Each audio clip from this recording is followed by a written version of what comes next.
ಬೇಟಿ ಬಚಾವನೂ ಆಗ್ತಿಲ್ಲ, ಬೇಟಿ ಪಡಾವನೂ ಆಗ್ತಿಲ್ಲ. ಈ ಕಾಂಗ್ರೆಸ್ ಪಕ್ಷ ರಾಜ್ಯದಲ್ಲಂತೂ ಏನು ಮಹಿಳೆಯರಿಗೆ ಉದ್ಧಾರ ಮಾಡೋ ಕೆಲಸ ಮಾಡ್ತಿಲ್ಲ.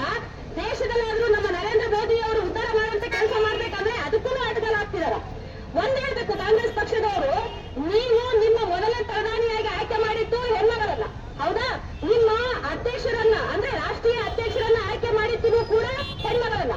ಆದ್ರೆ ಸಾಮಾನ್ಯ ಮಂತಂದಿನಂತ ಬಂದ ಹೆಣ್ಮಕ್ಳು ಯಾಕೆ ಯಾರನ್ನು ಲೀಡ್ ಆಗ್ಬಾರ್ದ? ಯಾರನ್ನು ವಿಧಾನಸಭೆ ಲೋಕಸಭೆಗೆ ಹೋಗಬಾರ್ದ? ನಿಮ್ ಮನೆ ಆಳ್ಮನೆಗೆ ಕೆಲಸ ಮಾಡ್ಕೊಂಡು ಬಿದ್ದಿರ್ಬೇಕಾ? ಒಂದು ನೀವು ಸ್ಪಷ್ಟಪಡಿಸ್ರಿ. ನಿಮಗ ಮಹಿಳೆಯರಿಗೆ ಮುಂದುವರ್ಲಿಕ್ಕೆ ನಿಮ್ಗೆ ನೀವು ನಮ್ಗೆ ಸಹಕಾರ ಕೊಡ್ಲಿಲ್ಲ ಅಂತಂದ್ರೆ ನಮ್ಮ ಓಟುಗಳು ನಿಮ್ಗೆ ಯಾಕೆ ಬೇಕು?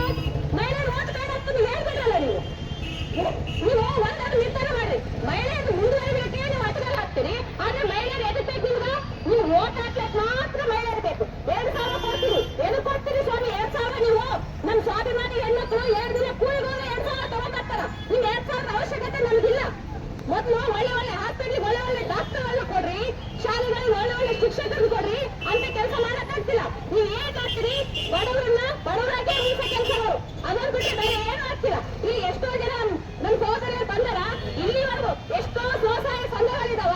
ಒಂದು ಸಂಘಕ್ಕೆ ಒಂದು ಲೋನ್ ಕೊಡಕ್ಕಾಗ್ತಿಲ್ಲ ನಿಮ್ ಯೋಗ್ಯತೆಗೆ. ಏಕೆ ಹೆಣ್ಮಕ್ಳ ಮುಂದಕ್ಕಾಗ್ತೀರಿ? ನೀವು ಮಾತಾಡ್ತೀರಿ ಅಷ್ಟೇ.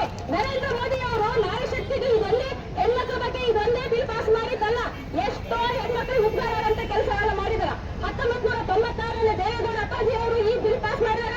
ಅವಾಗೂ ಅಡ್ಡಲಾಗ್ತಿದ್ರು, ಇವಾಗೂ ಅಡ್ಡಲಾಗ್ತೀರಿ. ಅಂದ್ರೆ ಕಾಂಗ್ರೆಸ್ ಅವ್ರ ಕಡಿತನ ಉದ್ದೇಶ ಒಂದೇ, ಅವ್ರು ಅಷ್ಟೇ ಅಧಿಕಾರದಲ್ಲಿ ಇರ್ಬೇಕು, ಅವ್ರ ಮನೆಗೆ ಅಷ್ಟೇ ಅಧಿಕಾರ ಕೊಡ್ಬೇಕು. ಇಂದಿರಾ ಗಾಂಧಿ ಆಯ್ತು, ಸೋನಿಯಾ ಗಾಂಧಿ ಆಯ್ತು, ಅವ್ರ ಮಗಳಾಯ್ತು.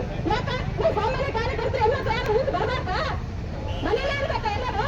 ನೀವೆಲ್ಲಿ ಇಲ್ಲಿ ಎಷ್ಟು ಜನ ಬಂದಿರಲ್ಲಮ್ಮ, ಎಲ್ಲರೂ ಮನಸ್ಸು ಬಂದ್ರಿ. ನಿಮ್ 2,000 ರೂಪಾಯಿ ಬೇಕಾಗ್ಯವ? ನಿಮ್ 2,000 ರೂಪಾಯಿನೂ ಬೇಕಿಲ್ಲ. ಬಸ್ಸಿಗೆ ಫ್ರೀ ಹಾಕ್ತಾರ. ಬಸ್ಸಿಗೆ ಬೋರ್ಡ್ ಇಲ್ಲ ಅಂತ ಬಸ್ ತಿರುಗಿಸಾಕತ್ತಾರ. ಬೋರ್ಡ್ ಹಾಕ್ತಿಲ್ಲ, ಬಸ್ಸಿಗೆ ನೆಟ್ಟಿಲ್ಲ.